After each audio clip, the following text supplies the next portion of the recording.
Hoje vamos falar sobre estrutura e propriedades dos polímeros. E a gente vai começar falando sobre a rede cristalina. A rede cristalina é uma estrutura tridimensional organizada em que ocorre a aproximação dos segmentos de cadeia. E essa aproximação dos segmentos, em função de tu ter os átomos mais próximos, esses segmentos mais próximos uns dos outros, vai ter mais interações intermoleculares, atuando de forma que essa rede cristalina, ela vai dar um incremento em relação às propriedades mecânicas do polímero. Essa representação, ela é chamada modelo micela franjada, em que a gente tem aqui uma representação, esses traços seriam a estrutura ou retículo cristalino, onde a gente tem as cadeias poliméricas mais próximas e atuando mais ligações intermoleculares entre elas, e essa parte aqui, essa parte enovelada, é a parte amorfa, é a parte que não se organizou dentro do retículo cristalino. Então, todo polímero que tiver rede cristalina, né, ele vai ser chamado de semicristalino, porque vai ter uma junção de partes que são partes amorfas, junto com partes cristalinas. O que acontece em relação às propriedades do polímero? Essa região cristalina, ela vai dar um incremento em relação às propriedades mecânicas e ela vai conferir rigidez a esse polímero. E essa parte amorfa é uma parte que vai conferir mobilidade e flexibilidade. É a parte responsável pela flexibilidade desse polímero. Aqui a gente tem uma representação de o que é essa rede cristalina. No modelo micela franjada, a gente representa na forma desses traços, indicando o retículo cristalino, né, e as linhas enoveladas, sem ordem, representando a parte amorfa. Mas aqui a gente tem uma visualização melhor do que seria essa região, esses traços que a gente representa da região cristalina. Aqui a gente tem as cadeias poliméricas, ou segmentos de cadeias poliméricas, alinhados e aproximados. Então, aqui onde a gente tem as linhas azuis é um segmento, aqui a linha vermelha é outro segmento, e aqui no momento que está se formando essa rede cristalina, no momento que está acontecendo a solidificação do polímero, é a hora que essa rede cristalina se forma, e aí vai tendo uma acomodação entre esses segmentos de cadeia. Uma coisa importante é saber que o polímero, ele nunca vai ser 100% cristalino. Ele vai ter, se ele tiver rede cristalina, ele vai ter porções, né, vai ter um grau de cristalinidade. Esse grau de cristalinidade, mesmo sendo alto, ele nunca vai chegar a 100%, porque o tamanho da cadeia é muito grande. Então, como o tamanho da cadeia polimérica é muito grande, ela não consegue se acomodar completamente nesses retículos cristalinos. Então, como se forma essa rede cristalina? A rede cristalina, ela sempre vai se formar no processo de solidificação. Se o polímero está no estado amolecido, estado pastoso ou líquido, ele não tem rede cristalina. Então, só no estado sólido é que a gente vai encontrar essa rede. E ela pode se formar a partir de uma solução diluída, então tu solubiliza o polímero e evapora esse solvente. E aí, com esse processo de evaporação, tu pode formar essa rede cristalina, ou então a partir da massa fundida. Se a gente tem uma porção de polímero que está aquecido acima do seu ponto de amolecimento, está no estado líquido ou pastoso, e a gente começa a resfriar esse polímero, vai formar essa rede cristalina. Então, vamos ver cada um deles. Primeiro, a partir de uma solução diluída, se a gente tem uma solução de polímero e o solvente começa a evaporar, a rede cristalina vai ter um formato de lamelas, justamente, né, como se fosse um filme, vai evaporando e vai formando essa estrutura como se fossem paralelepípedos ou filmes de rede cristalina, e aqui mostra, então, esse processo de acomodação. Então, aqui a gente tem a cadeia polimérica, à medida que vai acontecendo a solidificação, aqui vai tendo uma aproximação, vai tendo uma conformação da cadeia e ela vai se organizando nessa forma aqui. E olha só, o que eu falei antes sobre a questão de ser 100% cristalino. Como a cadeia polimérica ela é muito grande, mesmo que uma parte da cadeia está aqui solidificando e se alinhando em um retículo cristalino, uma outra parte da cadeia pode estar em um outro retículo cristalino. Então, vai chegar um momento em que esse material ele vai solidificando à medida que está evaporando o solvente, vai chegar uma hora que não vai mais ter mobilidade. E quando ele estiver sólido e não tiver mais mobilidade, esses retículos, vai ter, entre um retículo e o outro, vai ter segmentos de cadeia que estão fora desses retículos nesse formato enovelado. Então, é um formato que não é um formato organizado, com a aproximação dos átomos e assim por diante. Então, aqui a gente mostra que para formar esse retículo, por exemplo, aqui a gente tem um segmento de cadeia e essa parte aqui é uma continuação de cadeia polimérica, que pode ter um outro segmento formando em um outro retículo. Da mesma forma aqui a gente tem uma ponta, quer dizer que aqui a cadeia continua para algum lado e assim por diante.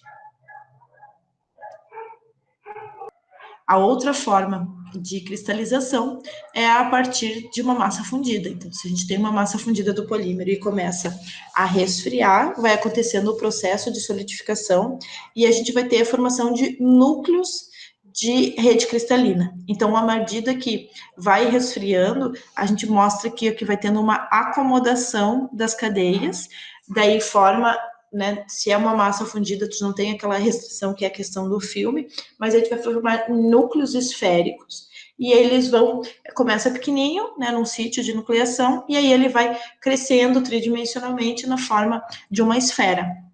E aí aqui a gente mostra vários núcleos, então vários esferolitos formados. Então aqui, se uma parte da cadeia começou a formar esse núcleo aqui de esferolito, numa outra parte começou isso, então toda massa fundida ela não acontece de forma uniforme, assim, começa um núcleo e toda a massa polimérica vai esperar o seu momento de chegar e se agregar nesse núcleo.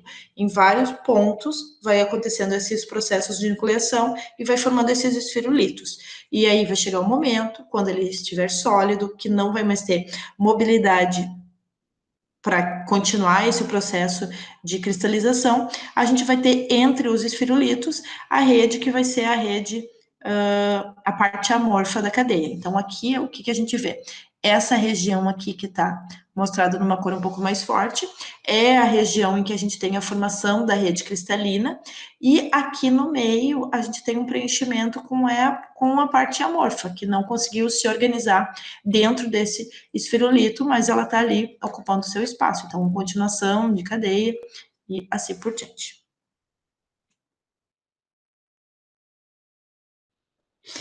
E em relação à formação de rede cristalina, a gente tem duas classificações. O polímero ele pode ser classificado como amorfo ou semicristalino. Um polímero amorfo, ele tem as suas cadeias poliméricas de forma desorganizada dentro da sua peça ou da sua massa polimérica. Ela vai estar nesse formato que é chamado de formato enrodilhado ou enovelado. Esse polímero que estiver no estado sólido e estiver amorfo, ele vai ser um polímero que vai ter algumas características. Ele vai ser mais flexível do que se tivesse rede cristalina. Além de ser flexível, ele vai ser translúcido. Ele vai permitir a passagem de luz. Já um polímero semicristalino, ele vai ser semicristalino, né? Não vai ser, nunca é chamado de cristalino, seria cristalino se ele tivesse 100% de cristalinidade. Como ele não vai ter 100% de cristalinidade, ele vai ser um semicristalino. E ele é semicristalino porque o tamanho da cadeia polimérica não permite que todos os átomos da cadeia, todos os átomos da molécula, eles fiquem alinhados dentro desse retículo cristalino, porque vai chegar um momento que não vai ter mobilidade né, durante esse processo de solidificação, então não vai dar tempo para que toda a cadeia polimérica se alinhe dentro desse retículo, sem falar que uma parte pode estar se solidificando em uma parte da peça, né? E uma outra parte da cadeia polimérica está solidificando em uma outra parte da peça. Tu vai ter entre essas duas redes cristalinas, né, um afastamento que é preenchido com material amorfo. E agora vamos ver alguns exemplos de polímeros que são amorfos e semicristalinos. Então, primeiro, né, como eu falei, um polímero amorfo, ele vai ser translúcido, e como ele vai ser translúcido, a gente consegue, só olhando as peças, a gente já consegue ver se ele é um amorfo ou semicristalino. Então, o primeiro exemplo que a gente tem são esses materiais feitos de polistireno, como as réguas, a régua escolar e a caneta, então esse tubo transparente é um tubo de polistireno e polistireno amorfo. Aqui a gente tem um óculos de segurança. Esse óculos de segurança ele é feito de policarbonato. Então, o policarbonato, apesar de ser um polímero que tem uma tendência a formar rede cristalina, para a fabricação do óculos de segurança, das viseiras, né, para que ele fique transparente ou translúcido, é importante que ele esteja no estado amorfo, e aí tem uma técnica para deixar ele nesse estado amorfo, que a gente vai ver mais à frente. Então, aqui, esse polímero, nesse equipamento, né, nesse equipamento de proteção, ele está amorfo. Aqui a gente tem uma caixa de acrílico, então todas as caixas e objetos de acrílico transparente são amorfos. Esses saquinhos de polietileno, que são os de polietileno de baixa densidade, PET amorfo na aplicação que é embalagens e garrafas de bebida. Como polímeros semicristalinos, a gente tem aqui uma amostra de fio de nylon. Então, o fio de nylon, ele é um polímero, principalmente quando se utiliza para essa aplicação, ele é um semicristalino. O polietileno de alta densidade, então esse utilizado nas sacolinhas de supermercado, ele é um polímero semicristalino, ele tem uma alta resistência mecânica. Às vezes a gente confunde quando fala da sacolinha de supermercado, achando que ela é pouco resistente, porque a gente vê muitas sacolas que acabam rasgando com facilidade, mas isso não é em função do polímero, isso é em função da marca, da empresa que fabricou, principalmente fazendo com uma espessura muito fina, com problemas de solda. Então, a sacolinha de supermercado, ela é soldada quente no fundo dela, e tu tem um tempo ali que tu tem que deixar naquele processo para fazer essa solda. E às vezes eles tentam acelerar para aumentar essa produtividade e acaba não selando muito bem. E aqui a gente tem um exemplo do que acontece com o PET. Então, o PET, se tu faz um processo para ele ficar amorfo, esse processo significa um resfriamento muito rápido, ele não dá tempo de formar rede cristalina e ele fica completamente translúcido. Agora, se tu faz um resfriamento um pouco mais lento, aí tu tem esse tipo de turbidez, tá vendo que aqui nessa peça ele já tem umas partes que ficaram opacas, então essas partes opacas é porque aqui tem formação de rede cristalina. Então, aqui o processo de resfriamento já foi um pouco mais lento, e por isso que ele ficou esbranquiçado. E aqui é uma peça totalmente cristalizada, então aqui a gente totalmente não 100%, né? A gente tem aqui uma peça que totalmente no sentido da extensão da peça. Aqui a gente tem uma peça que é um de PET semicristalino.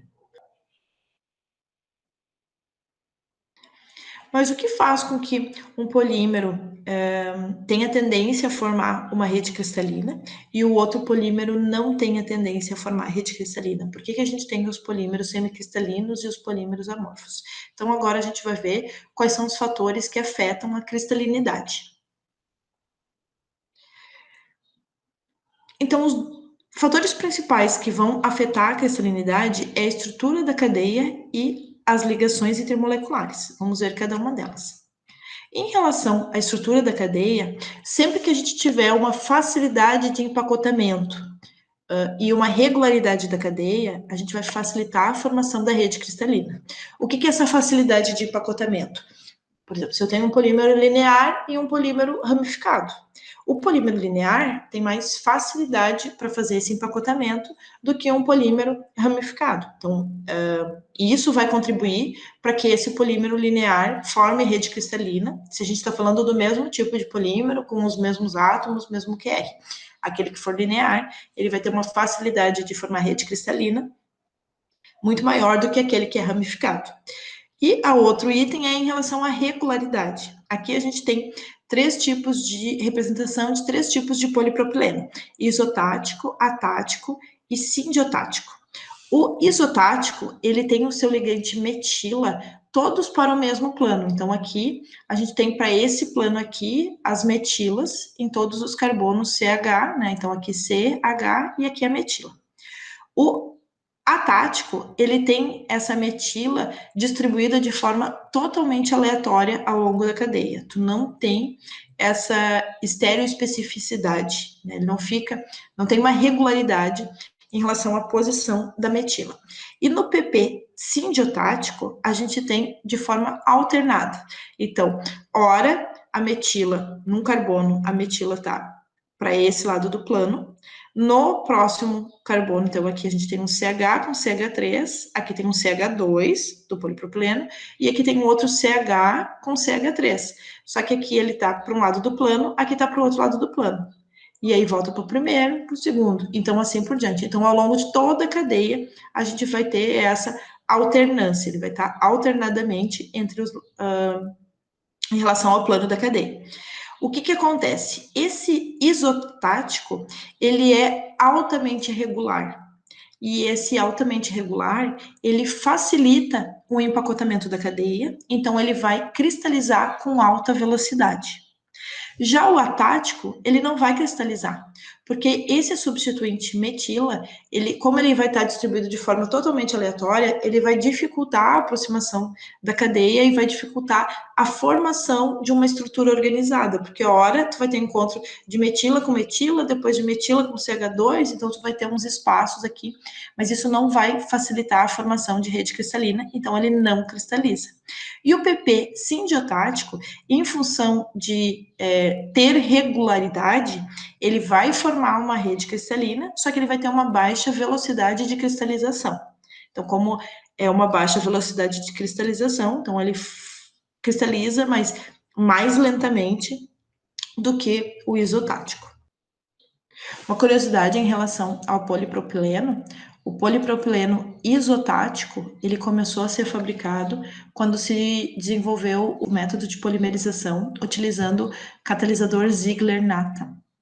E aí conseguiu controlar essa isomeria e aí conseguiu fazer esse polipropileno isotático.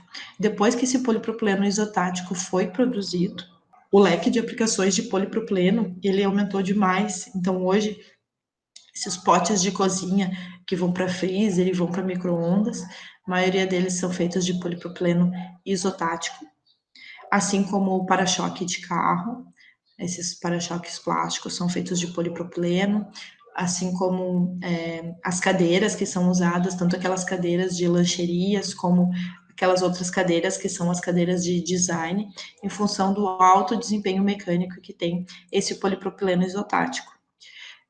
E o polipropileno atático, ele era produzido antes de se ter desenvolvido o método de Ziegler-Natta, e o que acontecia com o polipropileno atático, para se conseguir fazer peças de polipropileno, precisava ter uma massa molar muito, muito elevada. E essa massa molar muito elevada era um processo difícil de controlar, difícil de atingir, e ainda ela gerava muitos subprodutos, que eram os oligômeros de polipropileno, que precisavam ser separados, porque eles acabavam prejudicando as propriedades mecânicas do polipropileno. E o outro fator são as ligações intermoleculares. Sempre que a gente tiver ligações intermoleculares fortes, a gente vai ter uma tendência à formação de rede cristalina. Então, essas ligações intermoleculares fortes, né, as mais fortes que a gente conhece são as ligações de hidrogênio, e depois a gente tem as ligações de dipolo. Então, para formar rede cristalina, polímeros que são polares têm uma tendência maior a formar rede cristalina do que um polímero apolar. Então, nesse primeiro exemplo, a gente tem o Kevlar. O Kevlar, ao longo de toda a sua extensão da cadeia, a gente vai ter a formação de ligações de hidrogênio, porque aqui a gente tem um alinhamento entre o oxigênio da carbonila e o hidrogênio da amida. Então, aqui vai se estabelecer ligação de hidrogênio, mas aqui também, aqui também, aqui também. E aí isso faz com que esse polímero tenha um alto grau de cristalinidade, porque à medida que ele vai solidificando, a parte que tem um oxigênio, ela vai atraindo, né, vai ter uma força de atração entre o hidrogênio da amida, e com isso, no momento que se estabelece essa ligação de hidrogênio, a cadeia polimérica ela vai se alinhando e vai sempre, né, formando essas ligações. Agora aqui a gente tem uma poliamida alifática, né? O Kevlar é uma poliamida aromática, essa é uma poliamida alifática, que é o nylon 4,6. Esse nylon 4,6, ele é chamado de 4,6 porque ele parte de uma diamina de 4 carbonos e um diácido de 6 carbonos. Como é que a gente faz?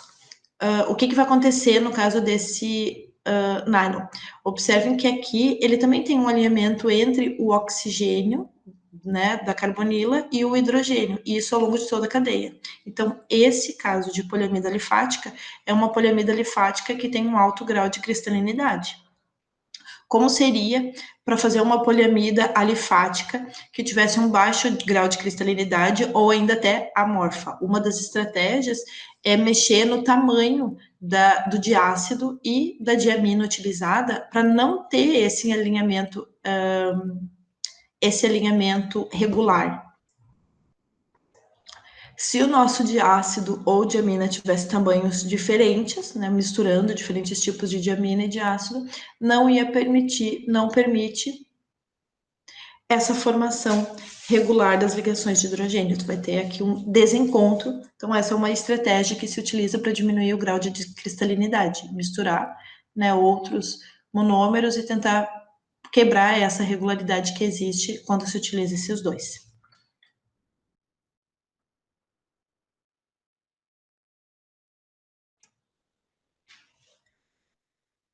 Agora a gente vai ver quais são as transições térmicas que acontecem com um polímero.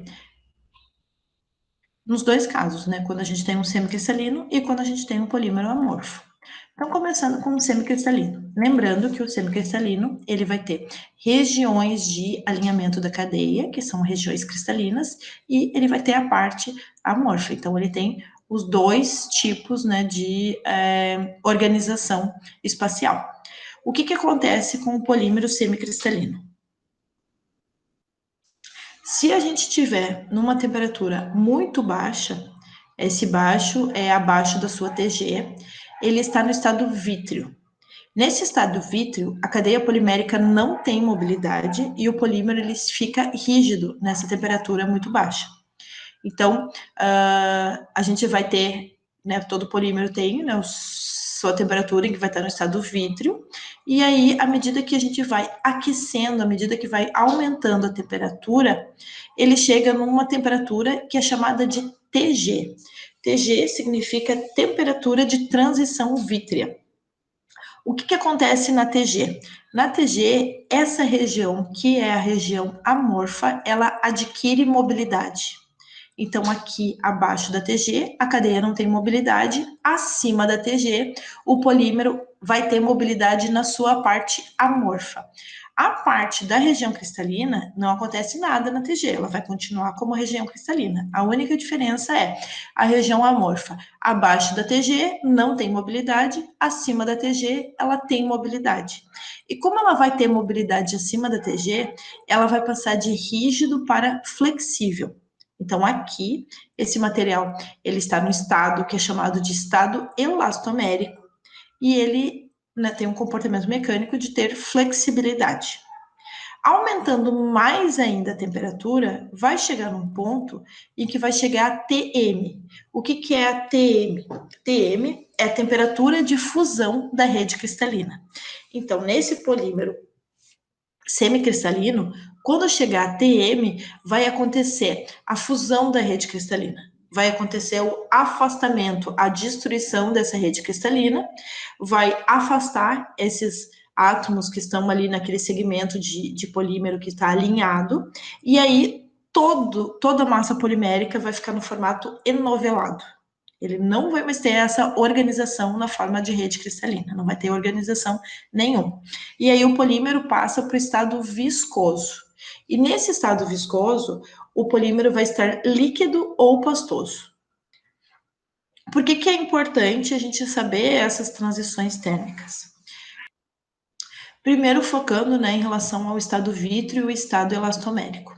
Se a gente tem um polímero que tem uma TG, que é uma TG muito baixa, por exemplo, um polímero que tem a TG de menos 50 graus Celsius. A temperatura ambiente, se a gente tem uma peça desse polímero, esse polímero ele é flexível, não é um polímero rígido, porque a TG dele é muito mais baixa do que aquela temperatura em que a gente vai utilizar. Agora, se o polímero ele tem uma TG elevada, por exemplo, a TG do polímero é 100 graus Celsius. A temperatura ambiente, se eu vou utilizar essa peça, ele vai estar no estado vítreo, portanto, ele vai ser um polímero rígido. Por exemplo, aquele polímero que é utilizado na régua escolar, o poliestireno, a TG dele é de 100 graus Celsius.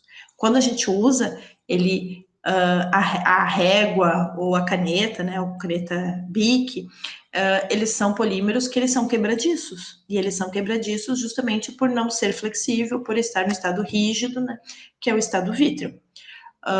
Agora, se a gente pega um elastômero, uma borracha, ele vai estar numa temperatura acima da sua TG, ele está no estado elastomérico, portanto, ele está flexível.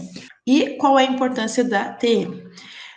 Sempre que a gente vai fazer um processamento do polímero, esse processamento significa misturar o polímero com outras matérias-primas, ou a gente vai fazer a mudança do formato, a transformação desse polímero. Eu quero fazer um balde, eu quero fazer uma sacola, eu quero fazer, né, um cano. Então, todo o processamento, que é conferir um formato ou misturar matérias-primas, ele é realizado nesse estado viscoso. Então, o polímero tem que estar líquido ou pastoso, e para isso a gente trabalha numa temperatura acima da sua TM. A temperatura elevada, ele vai acontecer a fusão da rede cristalina, e quando solidificar, né, no momento que a gente começa a resfriar esse polímero, vai ter uma temperatura que é chamada de temperatura de cristalização, que é onde vai começar a formar a rede cristalina desse polímero. Agora, um polímero amorfo, lembrando que o polímero amorfo é aquele que não tem formação de rede cristalina, toda a sua massa polimérica está no formato enovelado ou enrodilhado. Então, ele também vai ter a temperatura em que ele está no estado vítreo, então abaixo da sua TG, ele é rígido, não tem mobilidade. Quando se atinge a TG, a região amorfa adquire mobilidade e ele passa para o estado flexível. E aumentando mais ainda a temperatura, vai chegar em uma temperatura que não é chamada de TM. Essa temperatura ela pode ser chamada de temperatura de processamento, em que ele vai passar para o estado viscoso, ele vai passar a ser de sólido flexível, ele vai ser um líquido ou pastoso. Essa temperatura, faixa de temperatura, ela não é tão definida quanto uma TM, mas o que vai acontecer aqui é que ele vai mudar, né, o seu estado físico, e acima dessa temperatura é a temperatura em que a gente vai fazer o processamento desse polímero amorfo, mudar o formato ou misturar com outras matérias-primas. Uma das coisas que a gente pode ver é que nem todo polímero vai ter uma TM, então um polímero amorfo não tem TM, ele vai sim chegar no estado líquido ou pastoso, mas TM ele não tem. E o que acontece com o polímero, tanto amorfo como semicristalino? Quando tiver numa temperatura acima da TM para o semicristalino e acima da temperatura de processamento, todos eles aqui vai ter na condição de processamento formato enovelado. Nenhum vai ter formação de rede cristalina aqui nessa região. Mas o que a gente vê também é que todo polímero tem TG. Todo polímero vai ter uma temperatura abaixo da qual ele vai estar no estado vítreo e acima no estado elastomérico. Ele vai ter essa transição vítrea. E essa transição vítrea, ela é importante porque ela vai definir as características desse polímero, vai definir nas aplicações que esse polímero vai ter. Por exemplo, se a gente for pensar em uma aplicação que é uma aplicação de pneus, eu não posso pegar um polímero de elevada TG para essa aplicação. Ele tem que ter uma característica de flexibilidade, que é uma característica de flexibilidade que só é possível no estado elastomérico. Então, essa é uma aplicação que eu tenho que escolher um polímero que tenha uma TG baixa. Se eu vou fazer uma aplicação que vai ser uma pintura de parede, Essa pintura de parede vai formar uma película, então eu vou usar um polímero que vai deixar uma película, e aí como é que vai ter que ser essa película? Se ela for uma película muito macia, se ela for uma película flexível, a gente vai poder, por exemplo, tu vai arranhar essa película. Né? Tu vai afundar ali, se tu pegar algum objeto mecânico, algum pontiagudo, tu arranha aquele material, tu deforma ele. Então, a película, ela precisa estar no estado vítreo. Tu vai usar um polímero que vai deixar uma TG um pouco mais elevada. Mas o que faz com que alguns polímeros tenham uma TG bastante baixa e outros polímeros tenham uma TG mais elevada? Então, agora a gente vai ver quais são os fatores que afetam a TG. A TG, ela vai depender da mobilidade da fase amorfa. Quanto que a fase amorfa tem facilidade para ter essa movimentação ou essa mobilidade. Então, todos os grupos que são grupos de fácil mobilidade, eles vão fazer com que tenha uma redução da TG, porque tu precisa fornecer menos energia para que a região amorfa adquira mobilidade e aí passe a ser flexível. Então, aqui, grupos que são de fácil mobilidade. Grupo CH2, então sempre que tiver os grupos metilênicos, eles ajudam bastante a conferir mobilidade para a cadeia. Grupo éter, então o oxigênio, quando ele está o QR, quando ele está na cadeia principal, nessa forma de só fazendo ligações simples.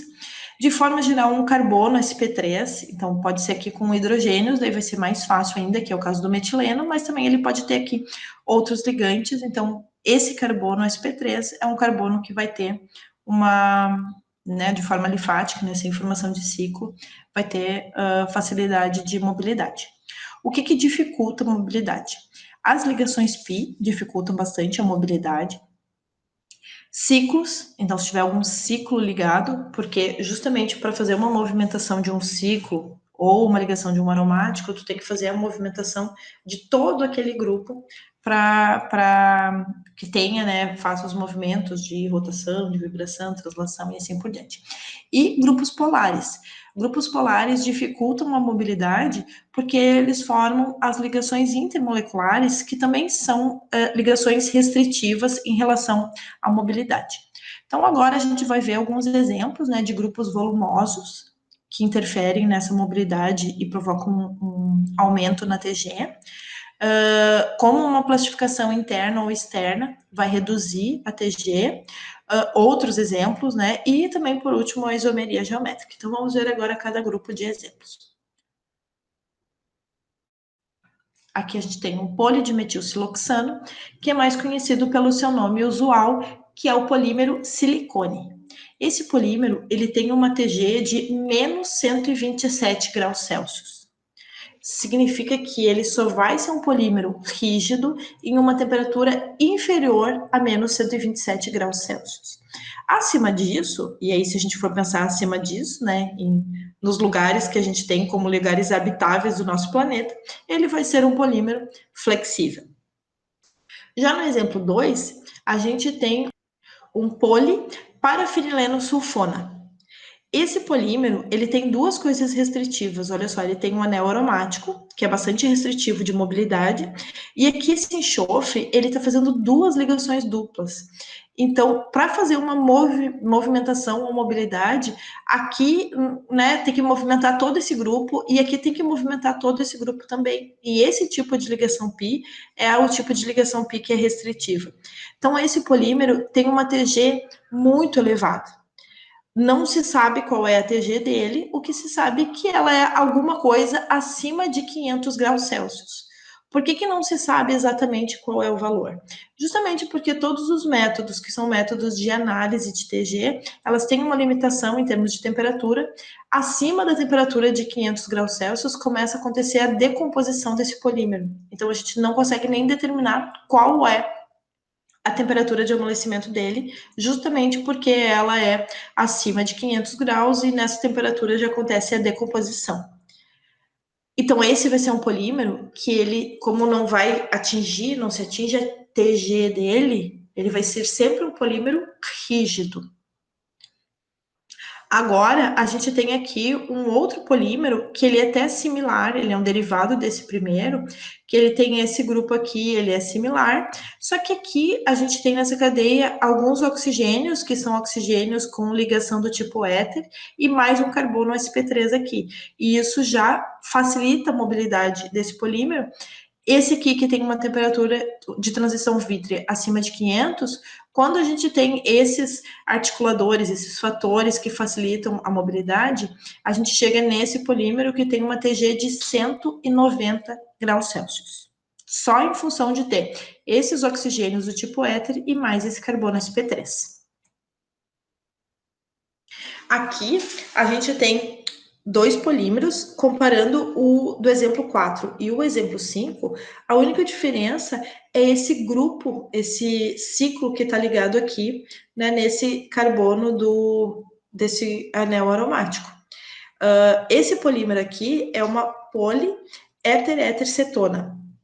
E essa poliéter-éter-cetona, ela tem uma TG de 199 graus Celsius.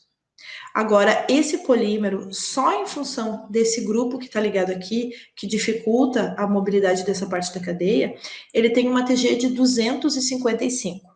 O nome desse grupo aqui é adamanto. Então, esse aqui é uma poliéter-éter-cetona com adamanto. Agora, esses exemplos são exemplos de plastificante.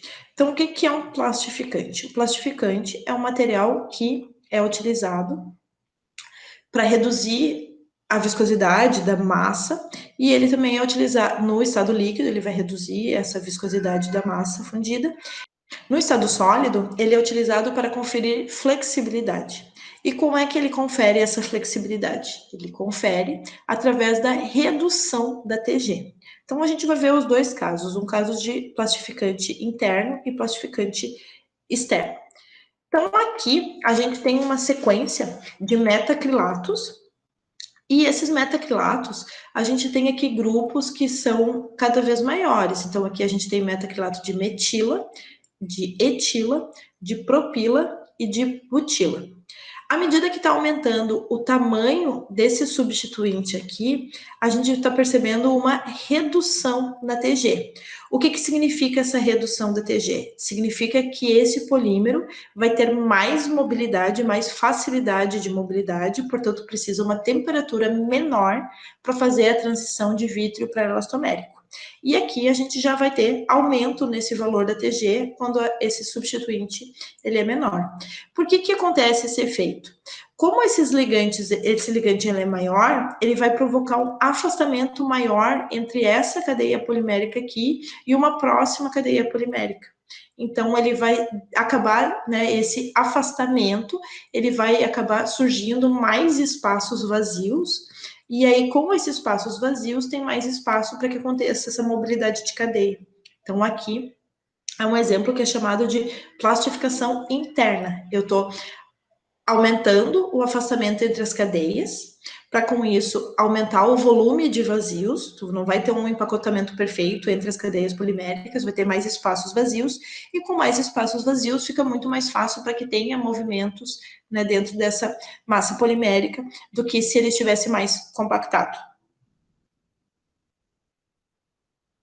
Agora, nesse caso, esse esquema é para mostrar o que seria um plastificante externo. Um plastificante externo é uma matéria-prima, um aditivo que a gente adiciona ao polímero, e esse plastificante, ele vai ter essa função de afastar as cadeias poliméricas. Ele vai entrar entre as cadeias, afastando elas. Como o plastificante não é um material polimérico, ele é um composto orgânico, ele tem, então, um tamanho muito menor que da cadeia, ele tem mobilidade, e aí ele vai fazendo esses afastamentos de cadeia, ele facilita, né, que tenha espaços vazios entre as cadeias, e isso vai facilitar a mobilidade.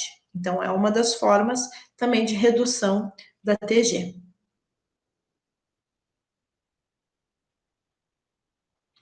E aqui mais alguns exemplos a respeito da estrutura da cadeia. Então, aqui comparando, esse aqui é um polietileno adipato, ou Esse aqui é um poliadipato de etileno, e aqui a gente tem um politereftalato de etileno. Então, a diferença entre esse polímero e esse aqui é que esse aqui tem um anel aromático, né, no diácido utilizado. O álcool foi o mesmo. E olha como já tem um aumento na sua TG. Então, esse aqui vai ter uma maior facilidade de mobilidade, por isso uma TG menor. Esse aqui já tem uma restrição de mobilidade em função desse grupo aromático, tem uma maior TG. A gente comparando grupos laterais, aqui a gente tem os grupos laterais, tem apenas hidrogênios, né, na cadeia, esse aqui é um polietileno. Esse polietileno tem uma TG de menos 100 a menos 85. Agora, no momento que a gente tem um ligante, esse ligante ele vai representar uma dificuldade de mobilidade e a TG já passa para um valor bem maior, já é, então esse aqui é o polímero PVC, a temperatura de transição vítrea do PVC 87. Agora, aqui, no caso do poliestireno, o grupo é maior ainda. Além de ser maior, ele também é cíclico, é aromático, que representa muita dificuldade, porque todos os átomos, né, em qualquer tipo de movimento, tem que se movimentar juntos, né, tem que movimentar todo esse grupo, já tem uma TG de 100 graus Celsius. E aqui um outro fator que também interfere bastante na questão da mobilidade, que é a simetria da cadeia. Olhem aqui que a gente tem um polipropileno. Esse polipropileno, ele tem uma TG de menos 8. E aqui a gente tem um poliisobutileno, com uma TG muito menor, que é menos 72. Então, se a gente não pegasse essas temperaturas e olhasse essa estrutura, a gente até esperaria que esse aqui, como tem duas metilas, ele teria uma dificuldade maior de mobilidade em relação a esse aqui que tem só uma. Só que o fato de ter essas duas metilas, isso aqui dá uma simetria para a cadeia e acaba tendo maior facilidade de mobilidade do que se tivesse aqui um hidrogênio e uma metila, tanto que a gente percebe essa redução da TG. Aqui da mesma forma, esse aqui, o PVC, ele tem uma TG de 87 graus Celsius, só que esse produto aqui, que tem 2 cloros, esse polímero, ele vai ter, em função de ter essa simetria, né, que confere facilidade de mobilidade, tem uma TG menor, que é menos 19 graus.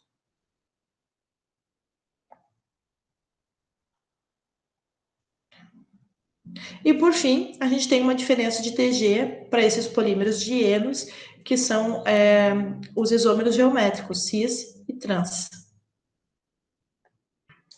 Então, aqui a gente tem o politrans isopreno e o policis isopreno.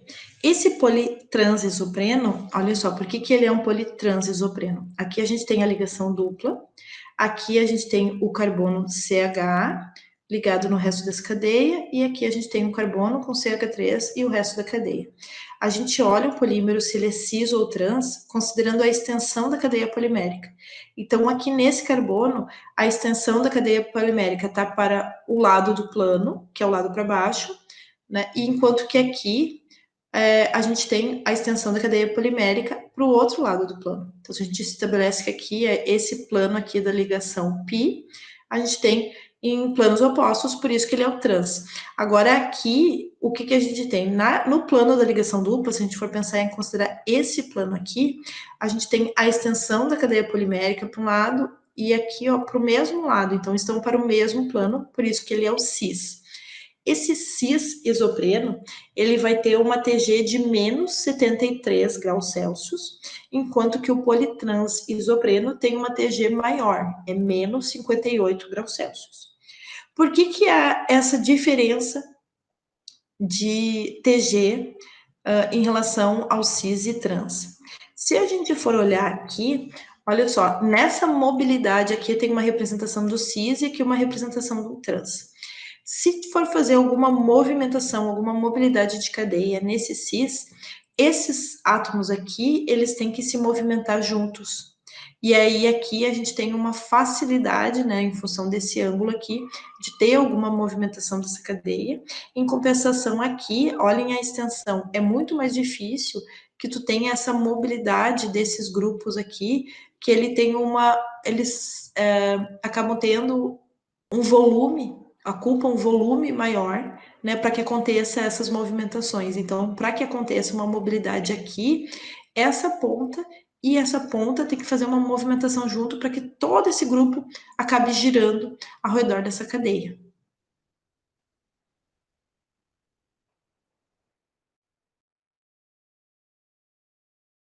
E por último, vamos ver quais são os tratamentos térmicos e mecânicos que são realizados para mexer na morfologia desse polímero.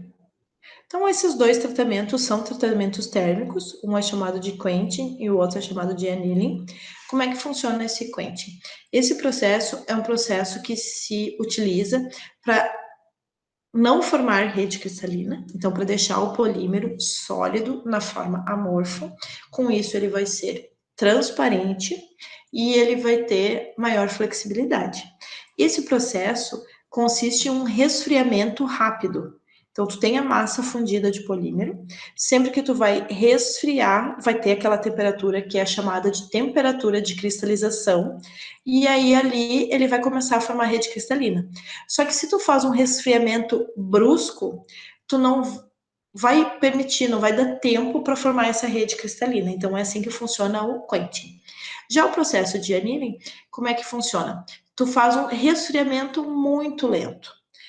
Vai resfriando sem a massa fundida. Quando chegar em uma determinada temperatura, nessa temperatura o polímero vai começar a cristalizar, vai começar a formar a rede cristalina. E tu deixa o material durante um tempo nessa temperatura, porque vai formando essas redes cristalinas e vai dando tempo, né, para ter sucessivas cristalizações e recristalizações durante esse processo. Com isso, tu aumenta o grau de cristalinidade, vai aumentar a opacidade desse polímero e além de aumentar a opacidade, tu também aumenta bastante a resistência mecânica dele em função de formar um polímero com maior grau de cristalinidade. Esse processo de quenching é o processo utilizado na fabricação das garrafas PET. Então, como a gente viu, o polímero PET é um polímero que ele é polar e essa polaridade ela facilita para que forme rede cristalina. Só que para não formar rede cristalina e deixar a garrafa transparente, tu faz o processo de resfriamento rápido, que é o quenching. Também o policarbonato é um polímero que tem tendência a formar rede cristalina em função de ser um polímero polar. Para fazer os óculos de proteção, as máscaras faciais e outras aplicações de policarbonato que precisa de transparência, visores, telhas, faz um resfriamento muito rápido e aí ele se mantém transparente. E o último processo mecânico é chamado de processo de orientação. Nesse processo de orientação, tu faz um tracionamento, tu faz um direcionamento, ou pode ser através de tração, ou pode ser através de um fluxo mesmo, né? Pode ser uma consequência do processo, ou pode ser intencionalmente para fazer essa orientação. Nesse processo de orientação, o material ele vai sofrer uma tensão, que vai ser uma tensão longitudinal, e nessa tensão vai acabar acontecendo esse tipo de alinhamento das cadeias e formação de rede cristalina. Então, aqui a gente tem formação de retículos cristalinos em função desse tracionamento que aconteceu. Esse processo de orientação, ele é muito utilizado na fabricação de fibras. Então, mesmo uma fibra que tem tendência a formar uma rede cristalina, que é, por exemplo, um nylon, depois se aplicar uma tração, então tu faz tracionamento na fabricação dessas fibras, com isso tu aumenta o grau de cristalinidade porque tu faz esse alinhamento da cadeia. E tu vai acabar tendo uma fibra com uma resistência mecânica maior ainda do que se não tivesse feito esse processo de orientação. Então, é comum na fabricação de fibras. Tem um polímero, tem um plástico que hoje está se utilizando bastante, que é o polipropileno bi-orientado, que é esse BOPP. Também sofre esse processo de tração para aumentar o grau de cristalinidade dele. O que vai acontecer com esse polímero é que ele vai ter uma resistência mecânica que vai ser maior. Então, assim, a resistência à tração dele nesse sentido longitudinal, ele vai ser uma resistência à tração muito grande. atração nesse sentido, e ele vai ter uma menor resistência à tração se ele for tracionado, né, se for uma peça, um filme que sofreu essa tração. Aqui ele vai ter uma resistência à tração, que vai ser uma resistência menor. Em compensação, nesse sentido aqui, ele vai ter uma alta resistência ao rasgo. E aqui, nesse sentido, ele vai ter uma baixa resistência ao rasgo. Em função de ter esse alinhamento de cadeia, se a gente começar rasgando ele nessa parte aqui superior, até o fim a gente consegue rasgar com mais facilidade. Aqui, para rasgar nesse sentido, a gente vai ter que ir rompendo várias ligações, então vai ser muito mais difícil fazer, ele tem uma maior resistência ao rasgo nesse sentido aqui. O fato desse material ter uma resistência mecânica diferente, de acordo com direção e sentido, isso é chamado de material anisotrópico. O material isotrópico é um material que vai ter a mesma resistência mecânica em todas as direções, e um anisotrópico tem esse comportamento que eu falei do orientado, que vai ser uma resistência à tração maior nesse sentido aqui, e uma resistência ao rasgamento maior nesse sentido. Esse processo de orientação, então, ele pode ser intencional, como é o caso do BOPP e é o caso das fibras, mas ele pode ser uma consequência do processo de fabricação. Por exemplo, se é um processo de injeção, o fato de tu forçar o material através de um fluxo, né, percorrendo um caminho, pode provocar, né, nesse fluxo essa orientação da cadeia. Também o processo de termoformagem, e é o processo que explica as diferenças de propriedades do copinho plástico. Então, um copo plástico, né, um copo descartável, ele tem que a gente consegue rasgar ele nesse sentido aqui, porque foi o sentido da orientação. Em compensação, a gente não consegue rasgar nesse outro sentido. E com isso, a gente até pode analisar e interpretar melhor essa figura aqui que está na capa da nossa apresentação. Então, aqui o polímero no estado fundido, todo polímero no estado fundido, ele vai estar nesse formato, que é chamado formato enovelado. Quando ele solidifica, ele pode solidificar formando uma rede cristalina, se ele tiver tendência a formar rede cristalina, lembrando que essa tendência a formar rede cristalina ela é dada pela estrutura, então regularidade da cadeia, ligações intermoleculares fortes, tudo isso contribui para que ele tenha a formação dessa rede cristalina. Então ele pode solidificar formando essa rede cristalina. E nesse processo, se a gente fizer um resfriamento lento, vai cristalizar mais, e se fizer um resfriamento rápido, vai cristalizar menos, e ele até pode ficar totalmente amorfo se esse resfriamento for muito rápido. Aqui um outro processo, que é o processo de orientação. Então, se a gente tem um polímero que está nesse estado, que é o estado sólido, mas ele é amorfo, a gente pode fazer um processo de tracionamento, que é um processo chamado de orientação, e com isso a gente forma rede cristalina alinhada no sentido que acontece esse tracionamento.